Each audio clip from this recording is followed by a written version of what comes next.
The dust swirled around her ankles as Frances Keller stepped off the stagecoach, her once fine dress now travel-worn and dirty from the long journey west.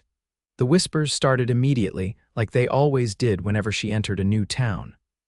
"Look at that woman," someone muttered. "No husband, no chaperone, traveling alone like that, must be worthless." Frances held her head high, ignoring the sideways glances and hushed comments. Worthless. That word had followed her from Boston all the way to this dusty speck on the map called Redemption Springs, Arizona Territory, 1879. At 23, she was considered a spinster back east, but out here in the frontier, she was something worse, a woman alone. The sun beat down mercilessly as she gathered her two modest bags. The driver tossed down her trunk with little care, sending up another cloud of dust that clung to her skirts. "Need help with those bags, miss?" The deep voice came from behind her. Frances turned to find herself staring up at a tall man with broad shoulders and a weathered face partially hidden by a week's worth of stubble. His eyes were a startling blue against his sun-darkened skin, and he wore the unmistakable attire of a cowboy, from the worn leather boots to the dusty hat he tipped in her direction. "I can manage, thank you," she replied stiffly, reaching for her trunk. "No doubt you can," he said with a slight smile, "but that doesn't mean you should have to." Without waiting for her permission, he hefted the trunk easily. "Where you headed?" Frances hesitated. She'd learned the hard way that men rarely offered assistance without expecting something in return. "The Sundown Hotel, if it still exists." "It does. I'm headed that way myself." He started walking, leaving her little choice but to follow. "Name's Rhett Xavier, by the way. Most folks around here just call me X." "Frances Keller," she offered reluctantly. "What brings you to our little slice of hell, Miss Keller?" The bluntness of his question surprised a small laugh out of her. "I've inherited a property here. My uncle's claim." Rhett stopped walking so abruptly that Frances nearly collided with his back. He turned to face her, his expression suddenly guarded. "Joseph Keller was your uncle?" Frances nodded, surprised. "You knew him. Everybody knew old Joe." Rhett's voice had gone flat. "His claim is 10 miles outside of town, nothing but rocks and dust out there." "Well, it's my rocks and dust now," Frances replied, lifting her chin. "And I intend to make something of it." A bark of laughter escaped him. No offense, Miss Keller, but that land has broken better men than you." Joe spent 15 years trying to coax something out of that earth before the fever took him. Frances felt her cheeks burn with anger. "I'm quite capable, Mr. Xavier." X, he corrected. "And capable don't matter much when the land won't yield. That claims nothing but dust and worthless dirt." "Then it matches what everyone thinks of me," she said quietly, more to herself than to him. Something flickered in his eyes, surprise, perhaps, or recognition. For a moment, he seemed about to say something else, but instead, he simply nodded toward the weathered 2-story building ahead. "There's your hotel." They walked the remaining distance in silence. At the hotel entrance, Rhett set down her trunk and touched the brim of his hat. "Word of advice, Miss Keller, sell the claim to someone who doesn't know better and take the first stagecoach back east. This ain't no place for a woman alone." "Thank you for the assistance, Mr. X," Frances said coolly, "but I believe I'll make my own decisions about my future." A ghost of a smile touched his lips. "Your uncle was stubborn too. Good day, Miss Keller." Frances watched him walk away, his long strides carrying him quickly down the dusty street. She squared her shoulders and entered the hotel, determined that whatever else happened, she would not be returning east with her tail between her legs. She'd been called worthless back there too, after all. The hotel proprietor, a round woman with sharp eyes named Mrs. Holloway, looked Frances up and down with unconcealed suspicion. "A single room, please," Frances requested, placing coins on the counter. "Traveling alone?" Mrs. Holloway asked, making no move to take the money. "Yes," Frances replied firmly. "My uncle was Joseph Keller. I've come to claim his property." Mrs. Holloway's eyebrows shot up. "Old Joe's niece." "Well, I'll be." She finally took the money. "Room 3 up the stairs, bathrooms down the hall. We serve breakfast at 6, dinner at 5. Don't miss it or you'll go hungry." "Thank you," Frances said, reaching for her trunk. "Leave that," Mrs. Holloway commanded. "Jimmy will bring it up. You look like you're about to fall over." Frances couldn't argue with that assessment. The journey had been long and punishing, and the encounter with Rhett Xavier had left her more unsettled than she cared to admit. Her room was small but clean, with a narrow bed, a washstand, and a window overlooking the main street. Frances sank onto the bed, allowing herself a moment of doubt. What was she doing here, really? Her life in Boston had become untenable after the scandal, but was this barren frontier any better? A knock at the door interrupted her thoughts. A gangly boy of about 16 entered with her trunk. "Mrs. Holloway says to tell you supper's in an hour," he said, placing the trunk at the foot of her bed. "Thank you," Frances replied, giving him a small coin.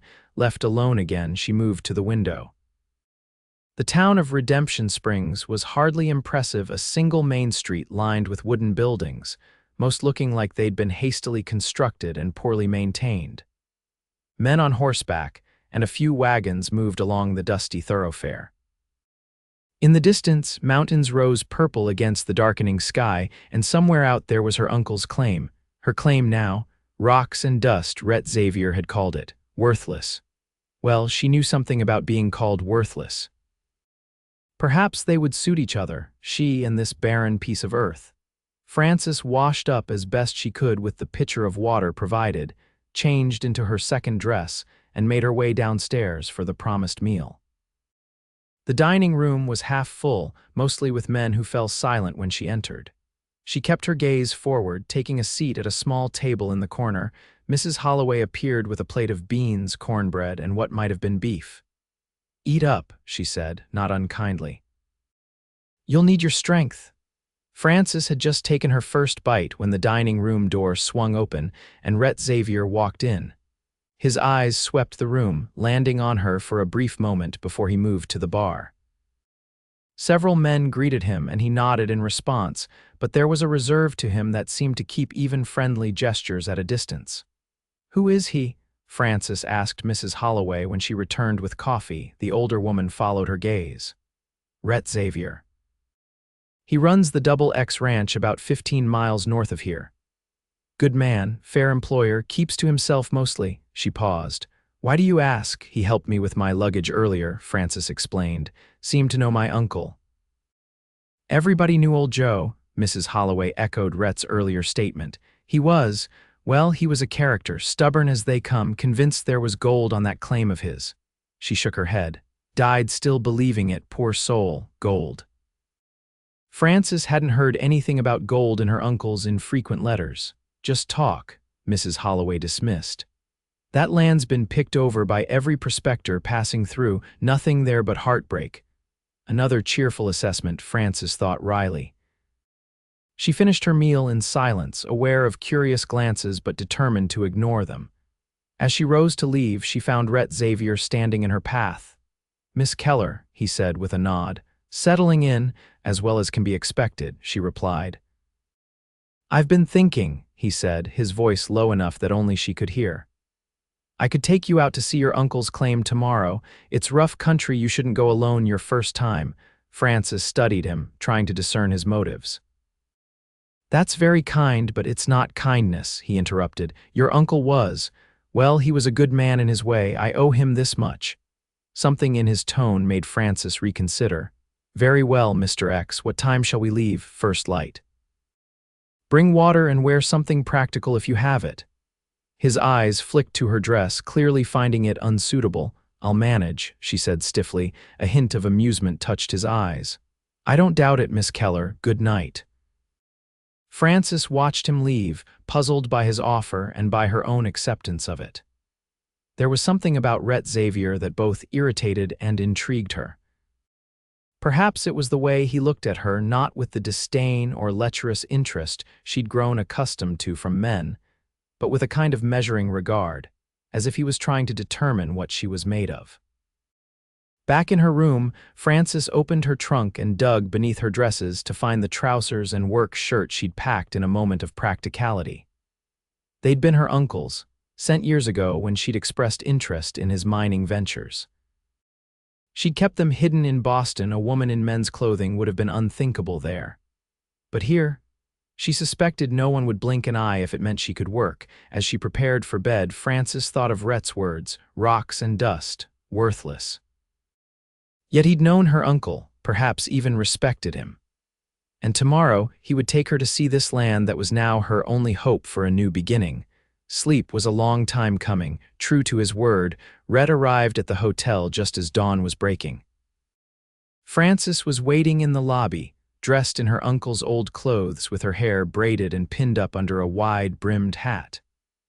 Mrs. Holloway had given her an old pair of gloves and a canteen filled with water.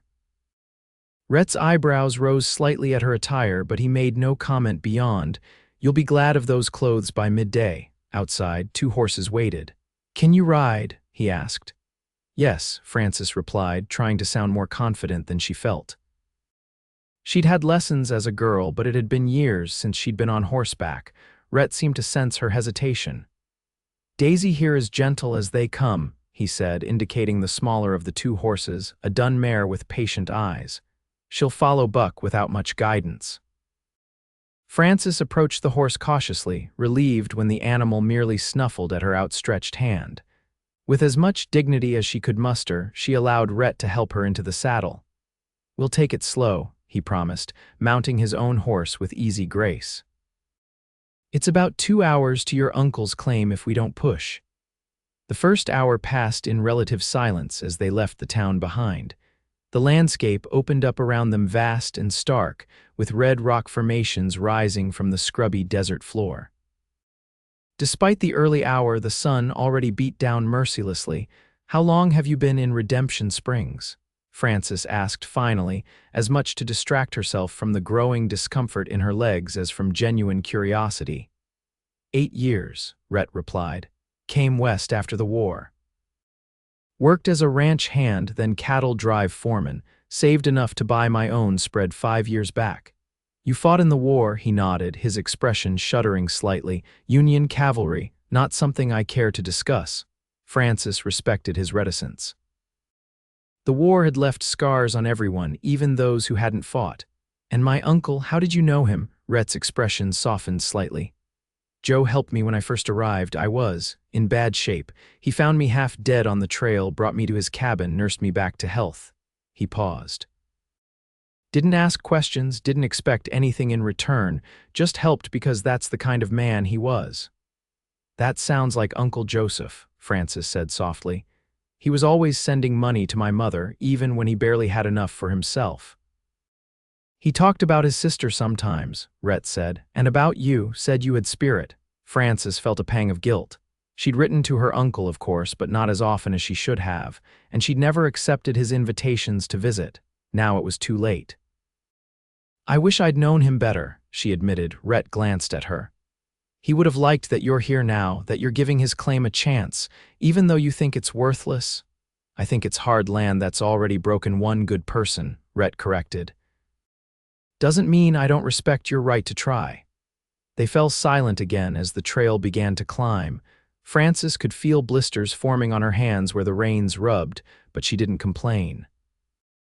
The landscape had a harsh beauty that was growing on her, the distant mountains, the occasional splash of color from wildflowers clinging stubbornly to life in this unforgiving terrain.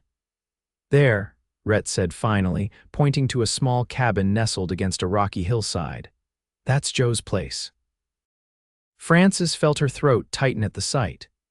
It was modest, to put it kindly, a one-room cabin with a small covered porch, a lean-to that might have been a stable, and what looked like the entrance to a mine shaft cut into the hillside behind it. "It's not much," Rhett said, as if reading her thoughts, "but it's solid. Joe built it to last." They dismounted, Frances biting back a groan as her stiff muscles protested. Rhett tied the horses to a weathered hitching post and led the way to the cabin door.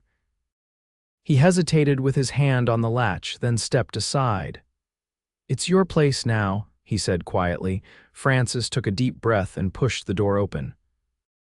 The interior was dim after the bright sunlight, but as her eyes adjusted, she saw a simple room with a stone fireplace, a narrow bed, a table with 2 chairs, and shelves lined with books and supplies.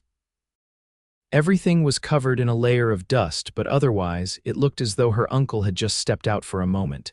"He's buried out back," Rhett said from the doorway.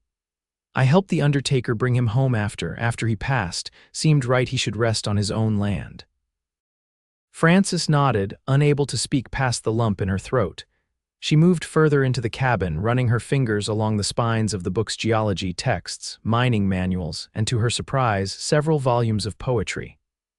"He was an educated man," Rhett commented. "Used to read Shakespeare out loud sometimes when we'd share a bottle." "Our father insisted we both receive proper schooling," Frances said.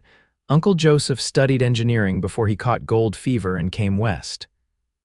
She continued her exploration, opening a trunk at the foot of the bed to find neatly folded clothes and beneath them, a leather-bound journal. She lifted it out reverently.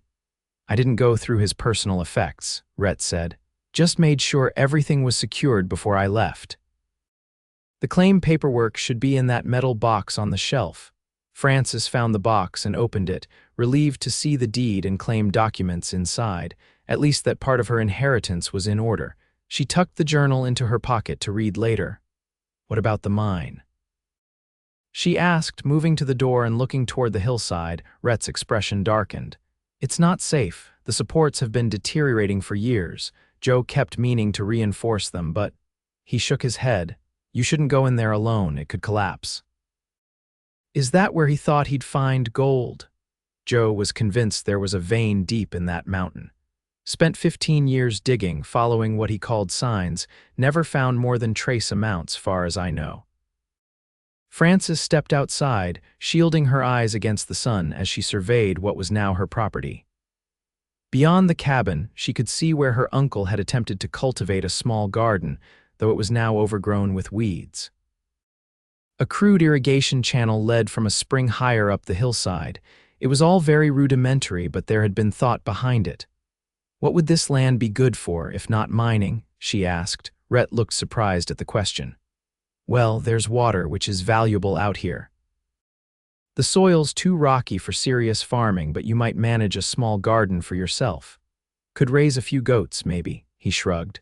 "It's not good cattle country, not enough grazing land." Frances nodded, her mind already calculating possibilities.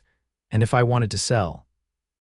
"You'd be lucky to get $50 for the whole claim," Rhett said bluntly. "Maybe $100 if you found someone who didn't know the area." "I see." Frances walked toward the small mound marked by a wooden cross that must be her uncle's grave. She stood there silently for a moment, paying her respects to the man she'd hardly known but who had left her this chance, however slim, at a new beginning. "I'll need supplies," she said finally, turning back to Rhett. "And I'll need to learn about this place, what grows, what doesn't, where the dangers are." Rhett stared at her. "You're staying then?" "I am. Alone, out here. Do you see anyone else volunteering to help me?" Frances asked, a touch of bitterness creeping into her voice. Rhett studied her for a long moment. "I could spare one of my ranch hands for a few days, help you get the place habitable again." Frances was surprised by the offer. "Why would you do that? Like I said, I owed your uncle." He hesitated, then added, "And it's not right, leaving a woman alone out here with no knowledge of the territory." Pride warred with practicality in Frances's mind. She needed help, that much was clear. But accepting it from this man who clearly thought her venture doomed from the start stung her pride. "I can pay," she said finally. "Not much, but something." Rhett waved away her offer. "Keep your money, you'll need it for supplies." He glanced at the sun. "We should head back soon if we want to reach town before dark. You can gather what you need and I'll send Toby out with a wagon tomorrow." "I'd like to stay," Frances said impulsively. "Just for tonight, too, to get a feel for the place." Rhett frowned. "It's not safe." "The cabin's been empty for months. Could be snakes, scorpions. I'll check carefully," Frances insisted. "Please, Mr. X, I need to do this." Something in her tone must have convinced him because after a moment he nodded reluctantly. "I'll leave you buck then." "He's surer on the trail than Daisy. I can double up with one of my hands who's in town." "You don't need to. I'm not leaving you out here without a horse," he said firmly. "That would be as good as murder." Frances recognized the futility of arguing. "Thank you." I'll bring back some basic supplies before I go, Rhett continued. There's a root cellar around the side of the cabin, might be some preserved goods still good enough to eat. While Rhett checked on the horses and brought in her canteen and a few supplies from his saddlebags, Frances explored the cabin more thoroughly.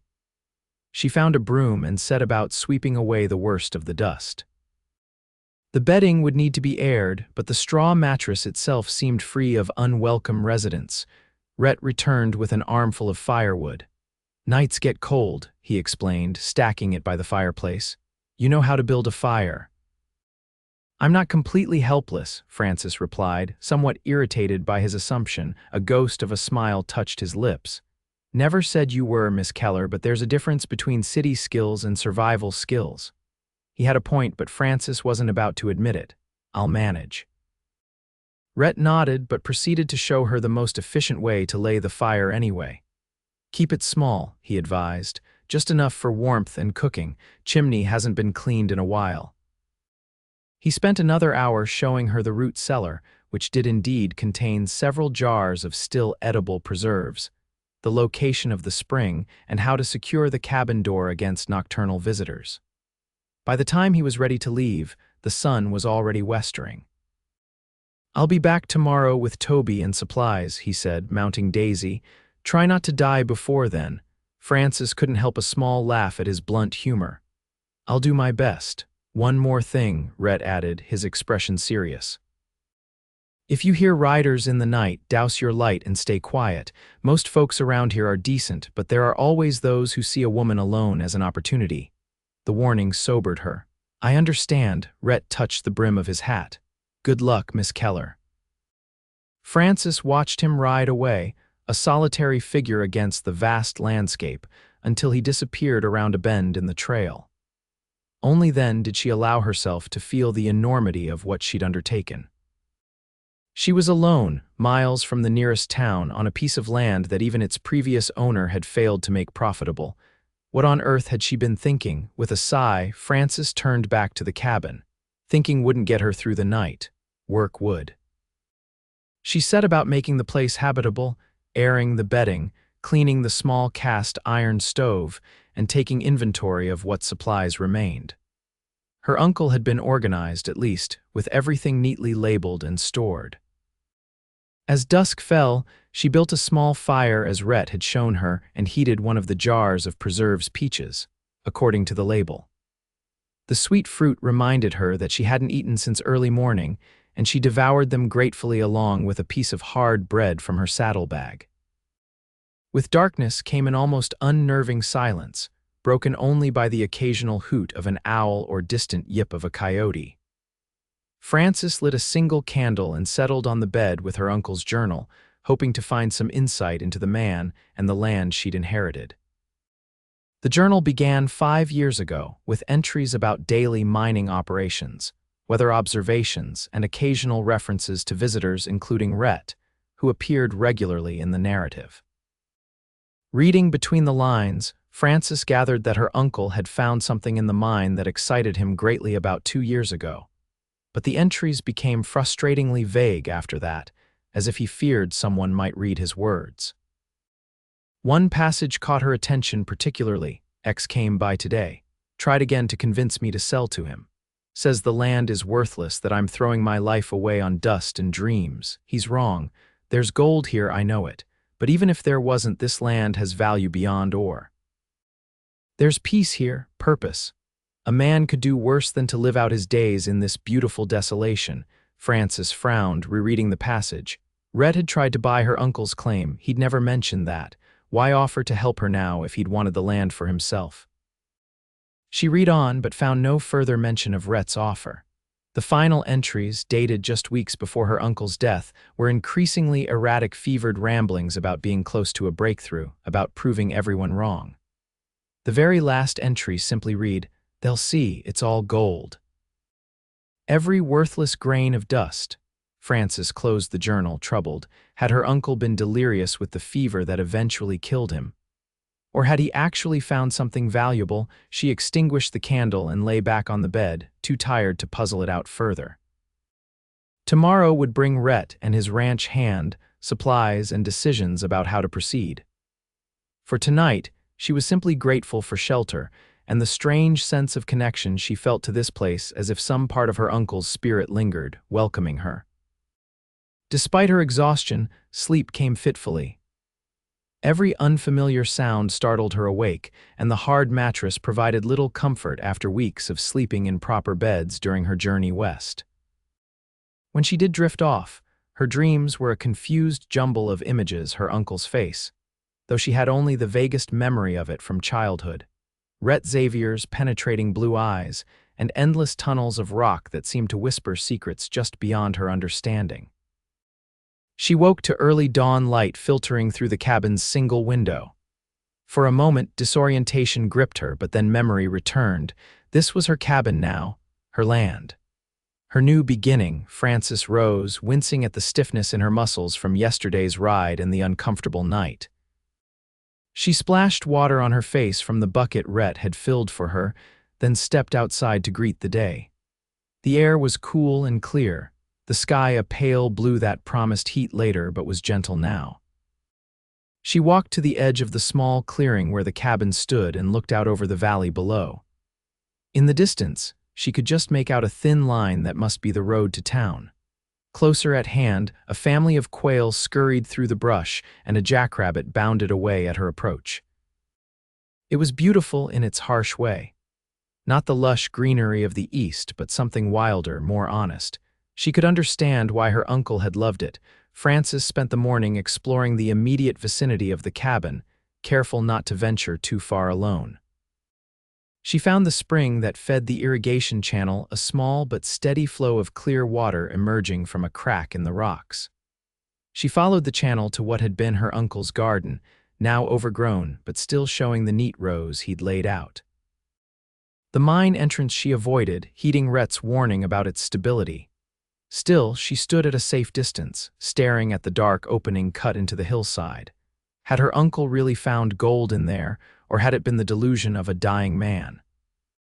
By midday, the sun was high and hot, driving Frances back to the relative coolness of the cabin. She was rummaging through her uncle's bookshelf when she heard the approach of horses and wheels. Moving to the door, she saw a wagon coming up the trail, with Rhett riding alongside on a different horse than the one he'd left her. Toby turned out to be a cheerful young man of about 19, with freckles and a shock of red hair. He tipped his hat to Frances with exaggerated politeness that made Rhett roll his eyes. "Miss Keller, this is Toby Walsh. He's green as spring grass, but he's a hard worker and he can be trusted." "Madam," Toby said, ducking his head, "boss says you need help getting settled."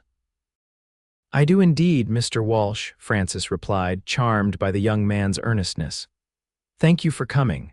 Brought supplies," Rhett said, dismounting. "Flour, coffee, beans, salt pork, some tools, seed for the garden, though it's late to be planting." Frances was taken aback by the extent of the provisions. "This is very generous, Mr. X. I can't accept all this without you can pay me back when you're on your feet," Rhett interrupted. "Consider it a loan." Pride made her want to refuse, but practicality won out. "Very well, a loan." They spent the next few hours unloading the wagon and organizing the supplies. Toby proved to be as hardworking as promised, tackling each task with enthusiasm. When Rhett suggested he check the roof for leaks, the young man scrambled up without hesitation. "He's a good kid," Rhett said, watching as Toby tested each section of the shingled roof. "Lost his parents in a cholera outbreak 2 years back, came looking for work, barely more than a boy. He's eager to please." "And you took him in," Frances observed. Rhett shrugged, uncomfortable with her assessment. "Needed the help." "Like you need to help me," his eyes met hers, sharp and assessing. "Joe was my friend. Helping you get on your feet is the least I can do." Frances decided to take a risk, even though you tried to buy his claim. Rhett's expression shuddered. "Been reading his journal, I see. He was my uncle." "Yes, he was," Rhett sighed. "I offered to buy the claim because I could see what it was doing to him, the obsession, the disappointment. Thought maybe if he had some money, he could start fresh somewhere else." "You didn't want the land for yourself. What would I do with it?" "I've got 20,000 acres of ranch land already," he shook his head. No, I was trying to help a friend who wouldn't be helped. Frances studied him, trying to determine if he was being truthful. His face gave nothing away, but something in his steady gaze convinced her. I'm sorry for doubting you, she said quietly. Rhett's mouth quirked in a not-quite smile. No need to apologize for good sense, Miss Keller. You don't know me, don't know anyone out here. Caution will serve you better than trust most days. Is that how you live, cautious rather than trusting? Something flickered in his eyes, a brief glimpse of old pain quickly masked. I live practical. It's kept me alive so far. Before she could respond, Toby called down from the roof. Found a couple spots that need patching, boss. Shingles are rotted through. We'll fix it before we go, Rhett called back. To Frances, he said, Toby can stay for a few days, help you get the garden started, make any repairs the place needs. And you? The question slipped out before she could consider how it might sound. Rhett raised an eyebrow. I've got a ranch to run, Miss Keller. Of course, she said quickly. I just meant thank you for all of this. He nodded, then turned to help Toby, who was climbing down from the roof. Frances watched them work together, noting the easy way they communicated with minimal words. It was clear Rhett was respected by the younger man, though their relationship seemed more like brothers than employer and employee. By late afternoon, the roof had been patched, the cabin thoroughly cleaned, and the garden area cleared of weeds and prepared for planting. Frances worked alongside the men, ignoring Rhett's initial suggestion that she rest. If this was to be her home, she would not be an ornament in it. As the sun began to lower, Rhett announced it was time for him to return to his ranch. Toby will stay on for a few days, he said, checking the cinch on his saddle. He knows how to reach me if there's trouble. I'm sure we'll be fine, Frances assured him. Thank you again for all your help. Rhett nodded, then hesitated. There's a box under the seat in the wagon. It's for you. Joe asked me to give it to his next of kin if anything happened to him. Never thought that would be you. Frances felt a chill at his words. What is it? Don't know. He never said and I never asked. Rhett mounted his horse. Good luck, Miss Keller. I'll check in when I can. She watched him ride away, once again struck by the solitary figure he cut against the vast landscape. There was a story there, she was certain, something beyond the taciturn exterior he presented to the world. Toby brought in the mysterious box while Frances prepared a simple meal from their new supplies. It was a wooden case, about the size of a cigar box with a simple latch, no lock. Aren't you going to open it? Toby asked, curiosity evident in his voice. Frances ran her fingers over the smooth wood. After dinner, she decided. Whatever it contained, she wanted to be prepared. They ate bean stew and cornbread, with Toby filling the silence with cheerful chatter about the ranch, the town, and the various characters who inhabited both. Frances listened with genuine interest, asking questions that revealed more about the community she now belonged to. Most folks are decent, Toby concluded. Just trying to make their way same as anywhere, but there's some rough types too. The Silver Dollar Saloon is a good place to avoid. I'll keep that in mind, Frances said, smiling at his earnest warning. After they'd washed the dishes, Toby excused himself to check on the horses, leaving Frances alone with her uncle's box. She took a deep breath and opened it. Inside was a folded piece of paper and beneath it, something wrapped in cloth. Frances opened the paper first. It was a letter written in her uncle's familiar slanting hand. To whoever comes after me, if you're reading this, I'm gone. Don't grieve. I lived exactly as I chose and regret nothing except perhaps not seeing this through to the end. I've been called a fool, chasing dust and dreams in these hills. Maybe I am, but I know what I've found even if I couldn't prove it to others. The wrapped item is my evidence. Keep it safe. Study it. And remember, sometimes what seems worthless to others is pure gold if you know how to see it. Joseph Keller with trembling fingers. Frances unwrapped the cloth.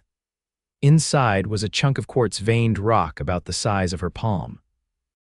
At first glance, it looked unremarkable, just another piece of the endless stone that made up the hillside. But as she turned it in the light, she caught a glimmer of something yellow embedded in the white quartz. Gold, it was hard to be certain. It could just as easily be fool's gold, pyrite, or some other mineral that caught the light. Frances had no expertise in such matters, but her uncle had been convinced. and he died believing there was more where this came from. She rewrapped the stone and tucked it back into the box along with the letter. Whether it was truly valuable or not, it was a connection to her uncle, to the man who had given her this chance at a new life. For that alone, she would treasure it. The next few days fell into a rhythm. Toby proved to be not only hardworking but knowledgeable about desert gardening. Under his guidance, Frances planted the seeds Rhett had provided, quick-growing vegetables that might yield something before the first frost. "You'll want to set up water barrels," Toby advised, showing her how to divert part of the spring's flow. "Rain's rare, but when it comes heavy. No sense wasting it." Frances absorbed every lesson, determined to master this harsh environment. She learned to identify edible plants, to spot the signs of approaching storms, to keep an eye out for the various creatures, some dangerous, some merely startling, that shared her new home. In the evenings, she read from her uncle's books, particularly the geology and mining texts. If there was gold on her property, she wanted to understand how to find it, extract it, and prove its value. The task seemed overwhelming, but she approached it methodically, making notes and sketches as she studied. On the fourth day, as they were reinforcing the lean-to that served as a stable, a rider approached. Frances felt her pulse quicken, remembering Rhett's warning about strangers, but Toby's face lit up with recognition. "It's the boss," he said, waving. Rhett rode up, looking dusty and tired, but somehow more at ease than when Frances had last seen him. He dismounted, nodding to them both. "Place is looking better," he observed, surveying the improvements they'd made. "Garden coming along?" "Yes, thanks to Toby," Frances replied. "He's been an excellent teacher." Toby flushed with pleasure at the praise. "Miss Keller's a quick study, boss." "I don't doubt it." Rhett's eyes met Frances's briefly before he turned to Toby. "Need you back at the ranch tomorrow."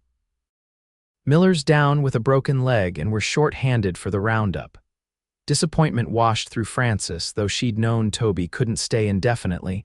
"Of course, you've been more than generous already." "Actually," Rhett said, his voice carefully neutral, "I thought I might stay on another day or two myself. There's still that mine entrance to secure, and I promised Joe I'd look after the place." Frances tried to hide her surprise and the unexpected leap of her heart at his words. "That would be very helpful, Mr. X." Toby glanced between them, a knowing smile playing at his lips. "I'll just go check on that irrigation channel," he said, making himself scarce with remarkable speed. Left alone with Rhett, Frances found herself suddenly unsure what to say. His offer to stay had caught her off guard, especially given his earlier insistence that he had a ranch to run. "How are you finding it?" he asked, breaking the silence. "Living out here, it's challenging," she admitted, "but not in the ways I expected." "The physical work is hard, yes, but it's the solitude that's most daunting." Rhett nodded, understanding in his eyes. "The silence gets to some people, makes them hear things that aren't there, or things they've been trying not to hear in themselves." It was perhaps the most insightful thing he'd said to her, and Frances found herself wanting to know more about this complex man. "Is that why you have a ranch full of people, to keep the silence at bay?" A ghost of a smile touched his lips. "Maybe. Or maybe I just like having someone else to do the cooking." Frances laughed, appreciating his deflection even as she recognized it for what it was. "Well, if you're staying, you should know I'm a terrible cook. Toby's been handling that department. I've eaten worse than terrible, I'm sure." Rhett's eyes crinkled at the corners when he almost smiled, she noticed. It softened his weathered face, making him look younger, less careworn. That evening, after Toby had turned in for the night, Frances and Rhett sat outside on the porch, watching the stars emerge in the vast desert sky. The air had cooled, but not unpleasantly so, and Frances wrapped a shawl around her shoulders against the gentle breeze. "Did you open the box?" Rhett asked suddenly. Frances nodded. "Yes, it contained a letter and a rock specimen. My uncle seemed to think it proved there was gold on the property." Rhett's expression gave nothing away. "May I see it?" Frances hesitated, then went inside and returned with the box. She handed him the wrapped stone, watching his face carefully as he examined it. Rhett turned the rock in his hands, his fingers surprisingly gentle for such large, calloused hands. "There's color here," he said finally. Could be gold, could be pyrite, hard to tell without proper testing. How would one test it? There's an assayer in Tucson who's honest, could take it to him. Rhett rewrapped the stone and handed it back. But Frances, Miss Keller, even if this is gold, it doesn't mean there's more. One piece could be all there is, or it could be the tip of a vein, she countered. My uncle seemed convinced. Joe was convinced of a lot of things. Rhett's voice held a mixture of fondness and exasperation. He was a dreamer, nothing wrong with that, but dreams don't always pan out. Sometimes they do, Frances said softly, and sometimes they're all a person has. Rhett studied her in the dim light. What dream brought you out here, Frances Keller? It wasn't just inheriting a piece of desert. The question caught her off guard. No one had asked her directly why she'd come, and she'd been grateful not to explain. But something about the quietness of the night, the vastness of the star-filled sky, and the steadiness of Rhett's gaze made her want to answer honestly. I was engaged, she began, to a man from a good Boston family. The match was advantageous, if not passionate, but 2 weeks before the wedding I discovered he was involved with another woman, had been for years. She paused, the old pain still a dull ache. When I confronted him, he laughed. Said all men of his station had arrangements, and I should consider myself fortunate he was willing to marry me at all, given my family's reduced circumstances. Rhett's face darkened. Sounds like he deserved a bullet. A surprised laugh escaped her. Perhaps, but I chose a different revenge. I exposed him publicly at a society gathering. It was not well received. Women are expected to endure such things silently, it seems. So you were ostracized, completely. My mother was mortified. Former friends crossed the street to avoid me. I became a cautionary tale, the spinster who spoke out of turn and ruined her prospects. Frances shook her head at the memory. When my uncle's letter arrived informing me of my inheritance, it seemed like providence, a chance to start over somewhere no one knew my name or my shame. There's no shame in standing up for yourself, Rhett said quietly. The world doesn't always agree with that assessment. Frances pulled her shawl tighter. What about you? What dreams brought Rhett Xavier to the Arizona territory? He was silent for so long that she thought he might not answer. When he did, his voice was low, almost as if he were speaking to himself. After the war, I couldn't settle, couldn't sleep without seeing things I wanted to forget, drifted west, working wherever I could, drinking too much, fighting, running from ghosts. He stared out at the darkness. One night in Tucson, I got into it with the wrong men. They left me for dead on the trail. That's where Joe found me. He saved your life, Frances said softly. Rhett nodded. He did more than that. He reminded me I was still human, worth something. After I recovered, I decided to stop running. Build something? He gestured vaguely in the direction of his ranch. Found land, worked it, made it produce. It's not a dream exactly, more like purpose. Frances was touched by his confidence, by the glimpse of vulnerability beneath the stoic exterior. Thank you for telling me. Rhett shifted, clearly uncomfortable with the intimacy of the moment. It's late. We should turn in. But neither of them moved immediately, both reluctant to break the quiet connection that had formed between them under the star-filled sky. The next day, Toby departed for the ranch, promising to visit when he could. You'll be all right, Miss Keller, he assured her. Boss won't let anything happen to you. Frances waved until he disappeared from sight, then turned to find Rhett examining the mine entrance with a critical eye. It's worse than I remembered, he said grimly. Those support beams are rotting through. Whole thing could come down any time. Can it be repaired? Maybe, but it would take expertise I don't have and materials we don't have on hand. He shook his head. For now, I think we should seal it up.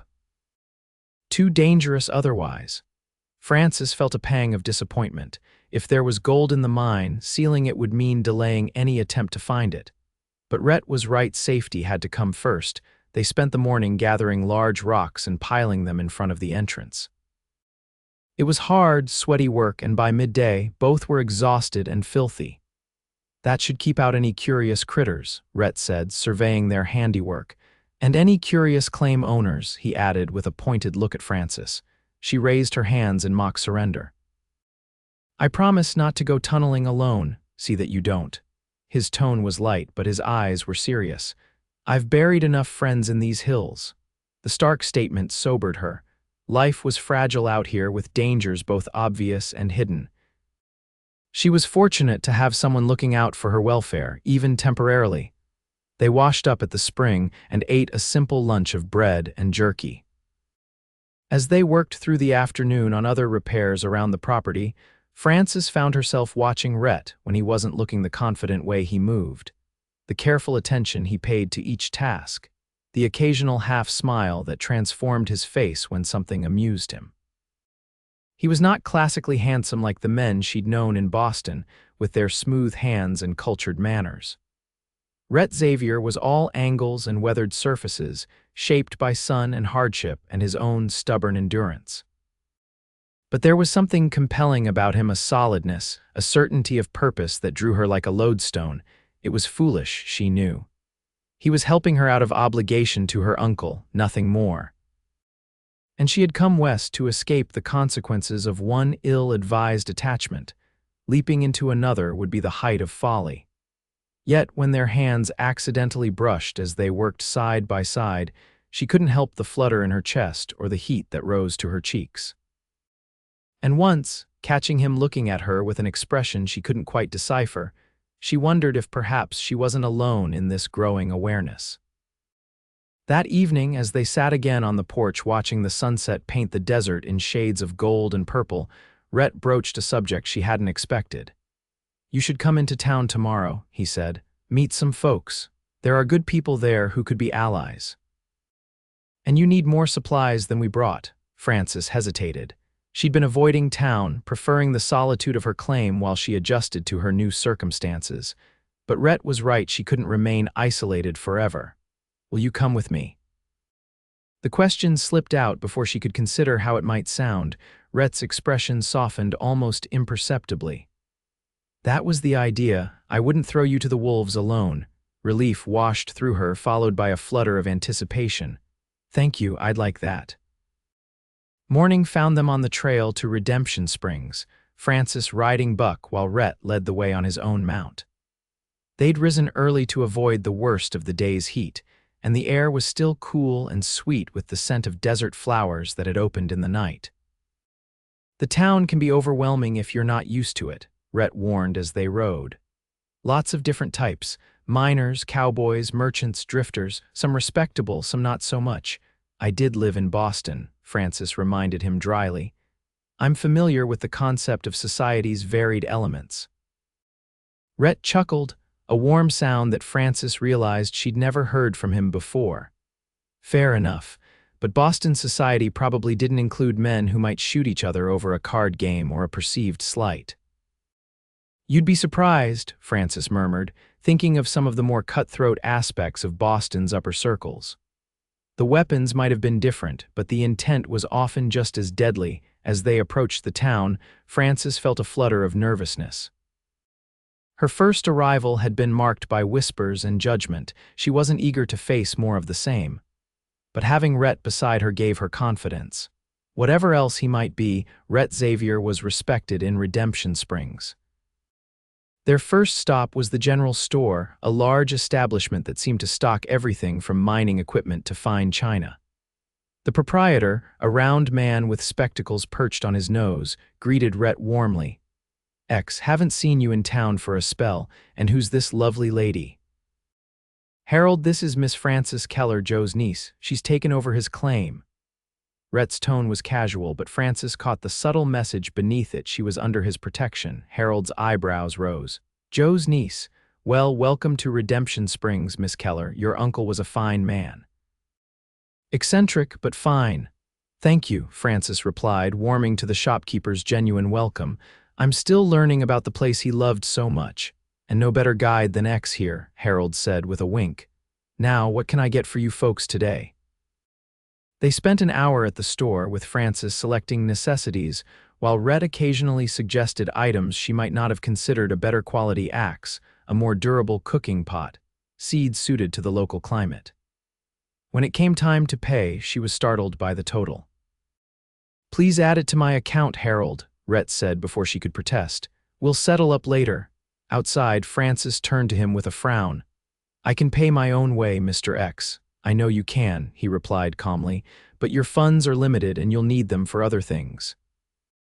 Consider it an investment in a neighbor's success. Before she could argue further, a voice called out, well, look who's gracing us with his presence. The king of the double X himself. A tall, lean man with a handlebar mustache approached, his gait loose-limbed and confident. He wore the dust of the trail, but his clothes were of good quality, and the gun at his hip looked well used. Parker, Rhett acknowledged with a nod. Thought you were up in Prescott. Just got back. The man's eyes shifted to Frances, a spark of interest lighting them. And who's this vision?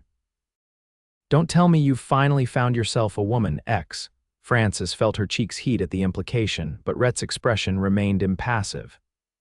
This is Miss Frances Keller, Joe's niece. She's taken over his claim. Frances, this is Samuel Parker. He owns the Silver Dollar Saloon. The saloon Toby had warned her to avoid, Frances remembered. She nodded politely but coolly. Mr. Parker, Miss Keller. Parker swept off his hat and bowed with exaggerated gallantry. A pleasure to meet family of old Joe, though I must say you're a damn sight prettier than he ever was. I should hope so, Frances replied dryly, earning a bark of laughter from the man. She's got spirit, I like that. Parker's gaze slid to Rhett. You showing her around town, make sure to bring her by the Silver Dollar. First drinks on the house for Joe's kin. I'll keep that in mind, Frances said before Rhett could refuse on her behalf. She might be new to the West, but she wasn't going to hide behind a man's protection at every turn. Parker grinned, clearly appreciating her spunk. Well, I'll be seeing you both around, I expect. X, don't be a stranger. Poker's not the same without you cleaning everyone out. As Parker sauntered away, Frances raised an eyebrow at Rhett. Poker, a hint of color touched his cheekbones. Occasional diversion, man can't work all the time, indeed. Frances couldn't help smiling at his discomfort. It was oddly endearing to see this glimpse of a different Rhett, one who apparently enjoyed games of chance and was good at them.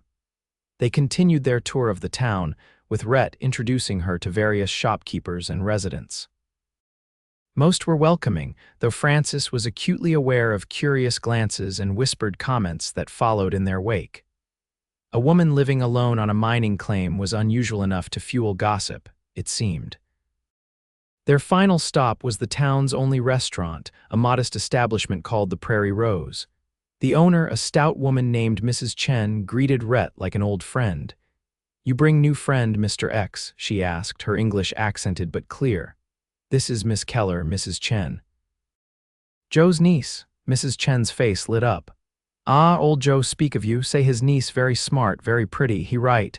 She led them to a table by the window. You sit, I bring special lunch.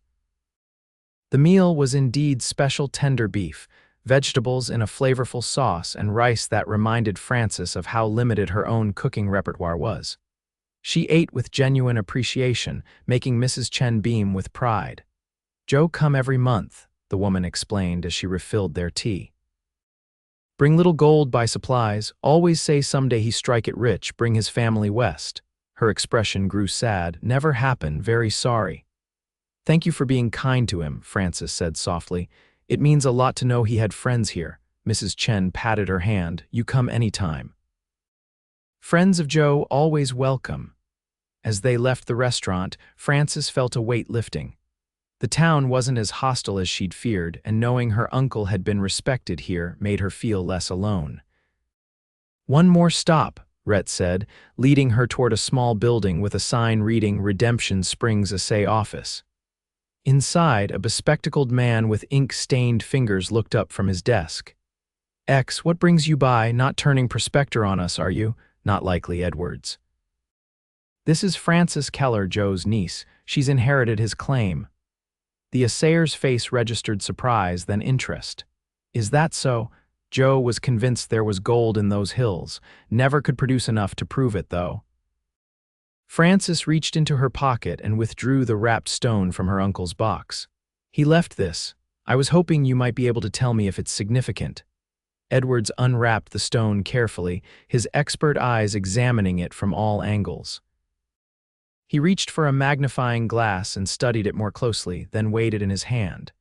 There's definitely gold here, he said finally. Not fool's gold, the real thing. It's what we call free gold in quartz, good quality too. He looked up at Frances. Where exactly did he find this? I don't know, she admitted. He didn't specify in his letter. Edwards rewrapped the stone thoughtfully.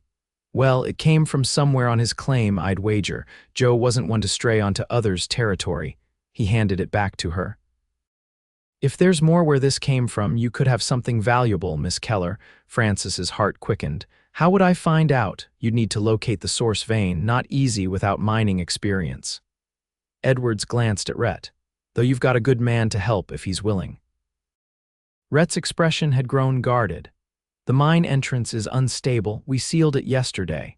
Could be surface deposits, Edwards suggested, or another entrance entirely. Joe was always secretive about his exact diggings. Frances tucked the stone away, her mind racing with possibilities. If there was gold on her claim, real, valuable gold, it could change everything. No more scraping by, no more depending on others' charity. She could build a real life here on her own terms, but finding it would be another matter entirely. And despite Edward's assumption, she had no guarantee Rhett would be willing to help with such a search. His reaction suggested he had reservations. They left the assay office with Frances lost in thought. The afternoon was wearing on, and they needed to start back to the claim before dark. As they collected their horses from the livery stable, Rhett finally broke the silence. You're thinking about looking for gold. It wasn't a question, but Frances answered anyway. Yes, wouldn't you in my position? Rhett sighed, adjusting his saddle. I've seen what gold fever does to people, Frances, how it changes them. Your uncle was a good man, but that search consumed him. In the end, it might have killed him pushing himself too hard, not taking care of his health because he was always chasing the next sign. I'm not my uncle, Frances said quietly, and I don't have gold fever. I simply see an opportunity that could make my life here viable. And if you don't find it, what then? Then I continue as I've been doing, working the land, making it productive in other ways. She mounted Buck with a fluid grace that would have been impossible a week ago. But I have to try, Rhett. Surely you can understand that. He looked up at her, something unreadable in his blue eyes. I understand it better than you might think. He mounted his own horse. Let's head back. We can talk more about this later. The ride back to the claim was quieter than their journey into town, each lost in their own thoughts. The sun was beginning to set as they crested the final ridge, casting long shadows across the landscape and painting the cabin in golden light. It struck Frances suddenly, powerfully, how much this place already felt like home. Despite its harshness, despite the uncertainty of her future here, she felt a connection to this land that she'd never felt in Boston's manicured gardens and cobblestone streets. It's beautiful, isn't it? She said softly. Rhett followed her gaze, his expression softening. It is, especially at this time of day. They dismounted and tended to the horses in companionable silence. As they worked side by side, Frances was acutely aware of Rhett's presence, the subtle scent of leather and sun-warmed skin, the careful efficiency of his movements, the occasional brush of his arm against hers. When the horses were settled, they moved to the porch, both reluctant to go inside and break the peaceful spell of twilight. The first stars were appearing in the deepening blue of the sky, and somewhere in the distance, a coyote called to its mate. I've been thinking, Rhett said finally, his voice low. About the gold. Frances turned to him, careful to keep her expression neutral.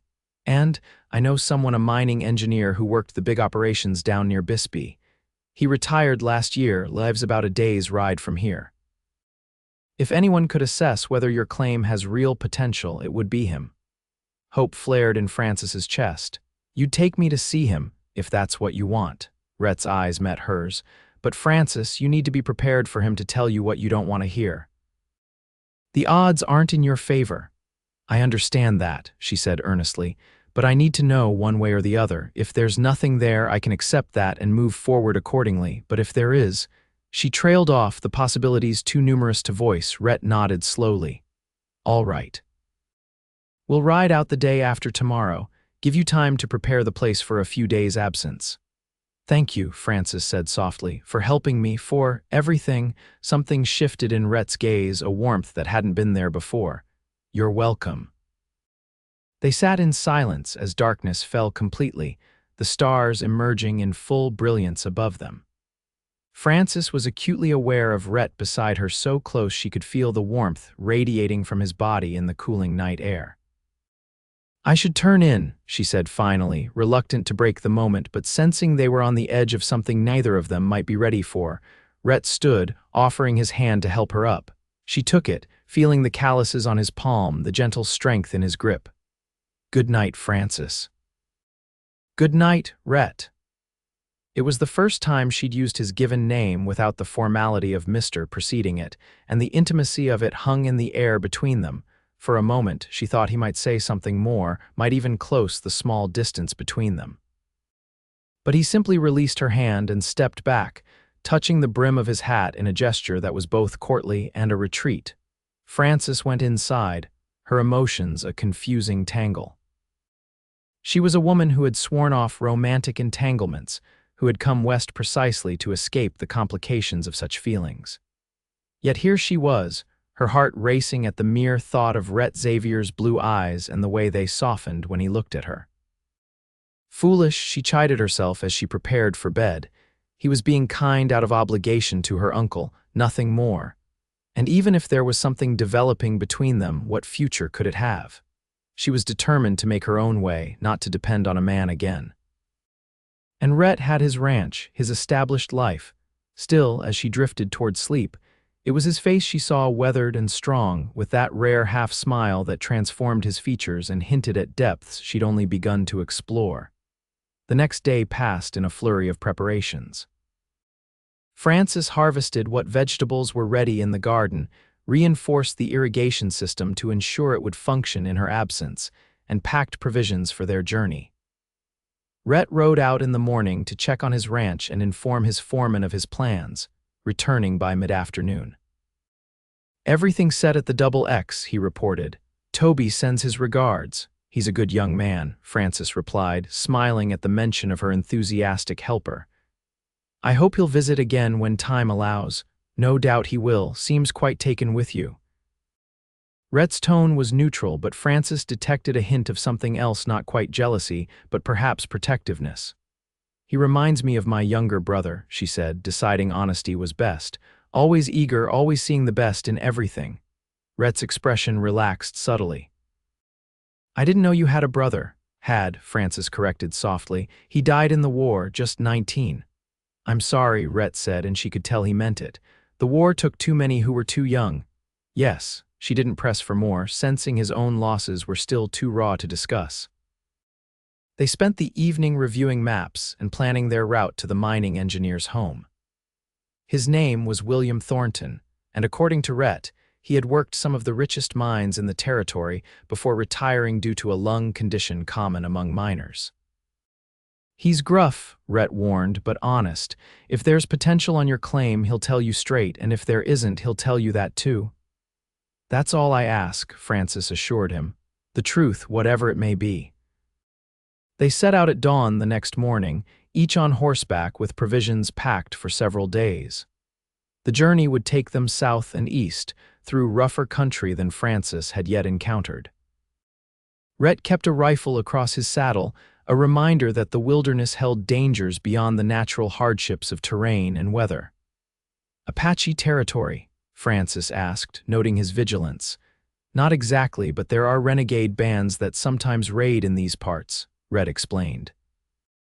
"And other dangers, outlaws, deserters, men who have left civilization behind and not for noble reasons." Frances appreciated his honesty. Too many men would have tried to shield her from such knowledge, as if ignorance were a form of protection rather than a liability. They rode steadily through the morning, Rhett setting a pace that was challenging but not punishing. The landscape changed subtly as they traveled, more vegetation, different rock formations, signs of volcanic activity in the distant past. Frances absorbed it all, asking questions that revealed her quick intelligence and genuine interest in understanding this new world. By midday, they stopped to rest the horses by a small creek that cut through a rocky ravine. The water was clear and cool, a blessing in the growing heat of the day. They ate a simple meal of jerky and hardtack, sitting in the meager shade of a scrubby juniper. "How did you learn so much about this country?" Frances asked, watching as Rhett scanned their surroundings with practiced eyes. "Trial and error, mostly," he replied. "Made plenty of mistakes when I first came west. Nearly died of thirst once before I learned to read the land for water signs. Got lost for 3 days in country not much different from this," he shrugged. "You learn or you don't survive, and your ranch." "How did you know that land would be productive?" A ghost of a smile touched his lips. "I didn't, not for certain, but it had water a year-round spring and access to the river during rainy seasons. The grass was good, and it was cheap because the previous owner had been killed in an Apache raid." He glanced at her. "People were superstitious about the place, thought it was cursed. But you didn't believe in curses." "No," his eyes met hers. "I believe in making your own luck, working with what you have, finding value where others see only liability." The words hung between them, suddenly weighted with meaning beyond land and cattle. Frances felt her cheeks warm under his steady gaze. "We should move on," Rhett said, breaking the moment. "Still a good distance to cover before nightfall."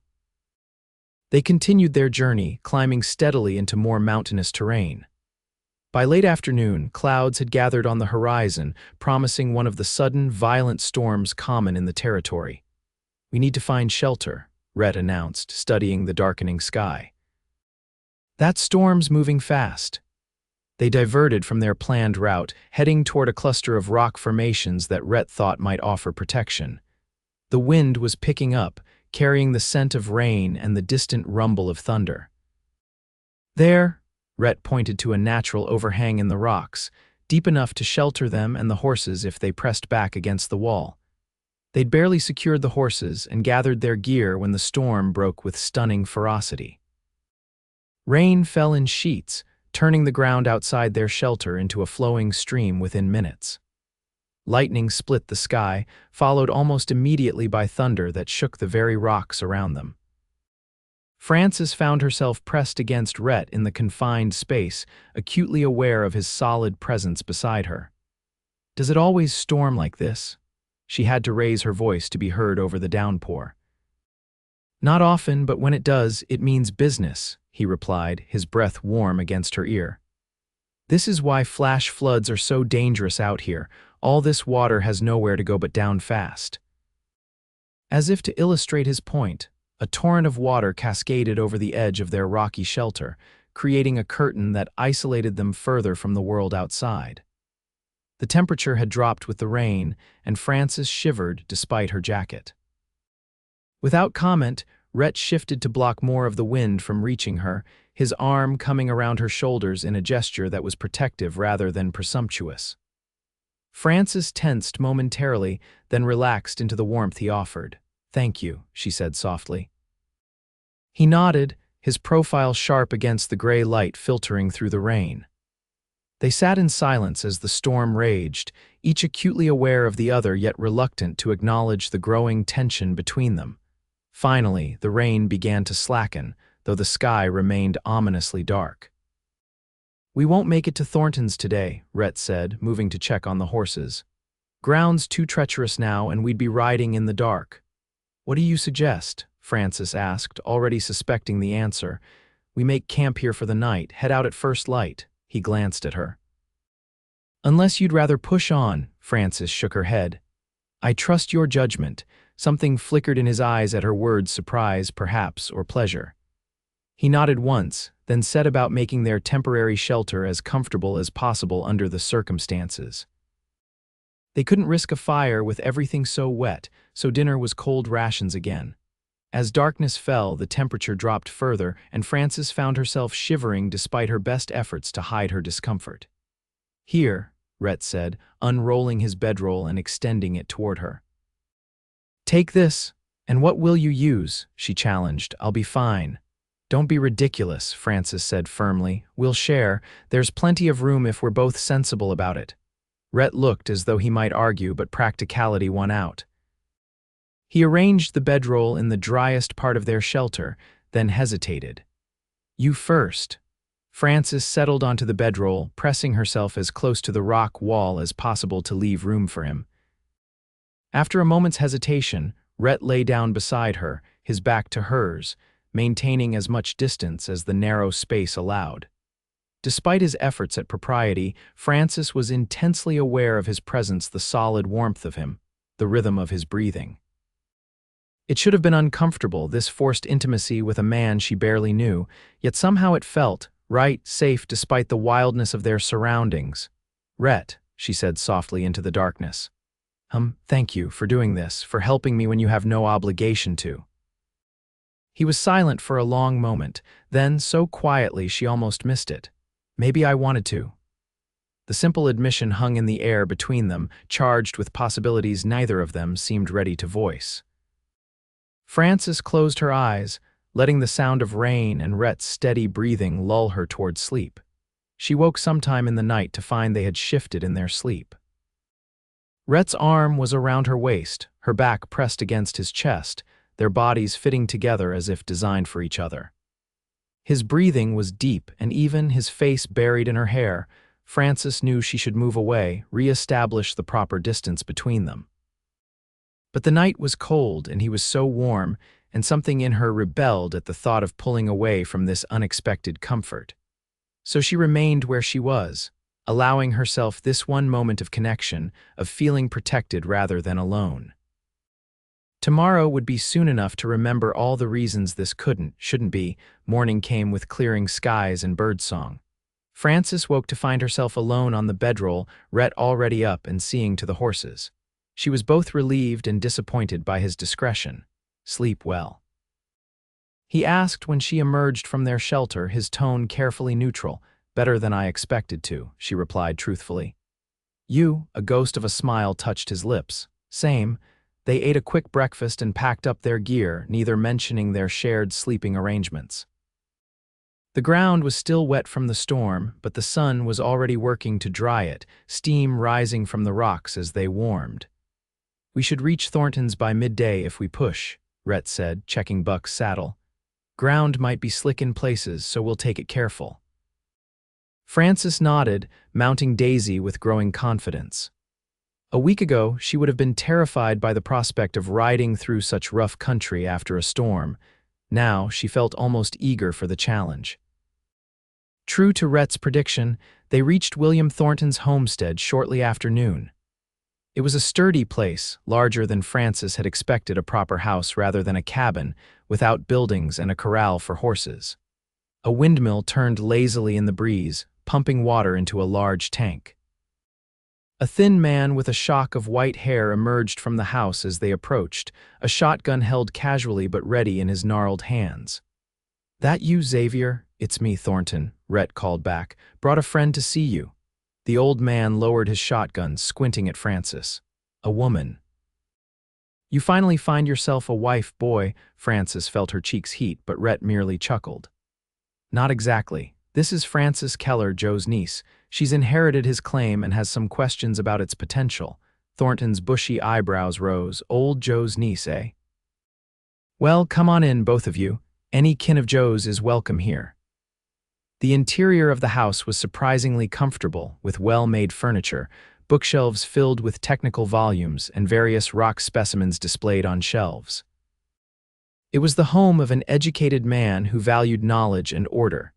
Thornton proved to be gruff but hospitable, serving them a hearty stew and fresh bread while questioning Frances about her background and plans for the claim. His initial skepticism gave way to thoughtful consideration as she explained her situation and showed him the rock specimen her uncle had left. He said, examining it closely through a magnifying glass. "Definitely gold. Good quality, too.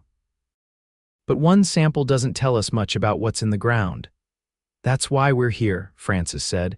"I need to know if it's worth pursuing or if I should focus my energies elsewhere." Thornton glanced at Rhett, then back at Frances. "Well, I'd need to see the property, examine the geology more thoroughly, but based on what I know of that area and this sample." He hesitated. "Please be honest," Frances urged. "I need facts, not false hope." The old man nodded approvingly. "Smart girl. All right, here's what I think. There could be gold there." The rock formation is right, and this sample suggests there might be a vein worth following.